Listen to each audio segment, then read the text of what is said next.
దేవుని యందు నీవు భయభక్తులు కలిగి జీవిస్తే ఆ కొరతలన్నీ దేవుడు తీర్చి నిన్ను నీతిమంతుడిగా చేసి నీ అవసరతలన్నిటిని ఆయన తీరుస్తాడు. ఇంకా మనకేం అవసరం కదా? మనం కష్టపడి, మనం సంపాదించి, మనం పరిగెత్తి పాలు దాగి చివరికి అర్థం కాక అయోమయ స్థితిలో ఎందుకబ్బా ఈ జీవితం, ఎందుకు బ్రతుకుతున్నాం, ఎందుకు చచ్చిపోతున్నాం, ఎందుకు లేస్తున్నాం, ఎందుకు తింటున్నాం, ఎందుకు త్రాగుతున్నాం, నా భార్య ఏంది, నా బిడ్డలేంది, నా కుటుంబం ఏంది, నా సమస్యలు ఏందని తలబట్టుకుని కూర్చుంటారు కొంతమంది. కుటుంబం నడవదు, ఎంత సంపాదించినా కుటుంబం నడవదు, ₹1,00,000 వస్తున్నా కుటుంబం నడవదు.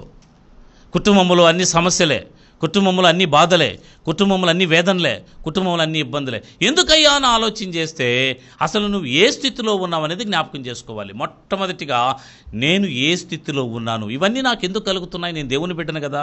దేవుడు అంటున్నాడుగా, నీవు నీతిమంతుడవు, నేను నిన్ను కాపాడుతాను, నీ అవసరతలు తీరుస్తాను, యెహోవా యందు భయభక్తుల వారి అవసరతలన్నింటినీ నేను తీరుస్తాను అంటున్నాడు కదా. మరి నువ్వెందుకు మరి కొరతలు కలిగినటువంటి అరాకొర జీవితంలో ఉన్నావు? కొంతమందికి చాలా కోరికలు ఉంటాయి, కోరికలు నెరవేర్చబడటం లేదంటే కారణం నీ ప్రార్థన, నీ విజ్ఞాపన దేవునికి చేరడం లేదు, ఆయన నీకు సహాయం చేయడం లేదు. నీవు సహాయం పొందుకోలేకపోతున్నావంటే పొందుకునే స్థితిలో నీవు లేవు అనేది జ్ఞాపకం చేసుకోవాలి. ఒక్క వాగ్దానమైన మన జీవితంలో నెరవేర్చబడుతుందా? ఒక్క వాగ్దానమైన మన జీవితంలో నెరవేర్చబడి దేవుని సన్నిధానంలో ముందుకు కొనసాగడానికి మనకు ఉపయోగపడుతుందంటే ఎప్పుడు చూచినా మన జీవితంలో దేవుని యొక్క వాగ్దానం నెరవేర్చబడటం లేదు.